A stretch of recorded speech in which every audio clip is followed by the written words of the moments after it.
We turn to Brazil, where even the Amazon rainforest looks like it's gotten a wax. Now, President Dilma Rousseff has spent the whole week dealing with developments in a corruption scandal which threatens to undermine her entire government. Brazil's Supreme Court has approved an investigation into some of the country's top politicians. They're accused of taking bribes in exchange for lucrative oil contracts from the state-run oil company Petrobras. Now, when they say taking bribes, this isn't your standard £5 in an envelope left under a bench, because Brazil's largest construction and engineering firms allegedly paid at least $800 million in bribes and other funds to secure contracts. $800 million!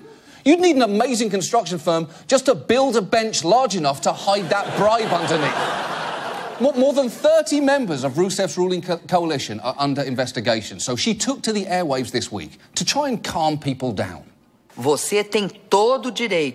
have every right to get irritated and be worried, but I ask for patience and understanding because this situation is transitory.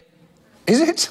How is it transitory? Because unless you're about to flash the entire country with one of those memory-erasing sticks from Men in Black, I don't think people are going to forget about this.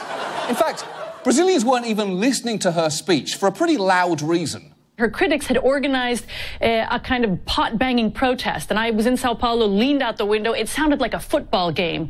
People were banging their pots, honking their horns. Fora! That's actually a real form of protest called panelazo, which has been in South America for years and off-Broadway for decades. It's so entrenched, it's even taken place on the floor of Brazil's legislature. Do bom senso do povo brasileiro. Minha homenagem ao povo brasileiro. Now, I love everything about that, but the best detail there is the sign language interpreter. Even he is banging invisible pots in disgust.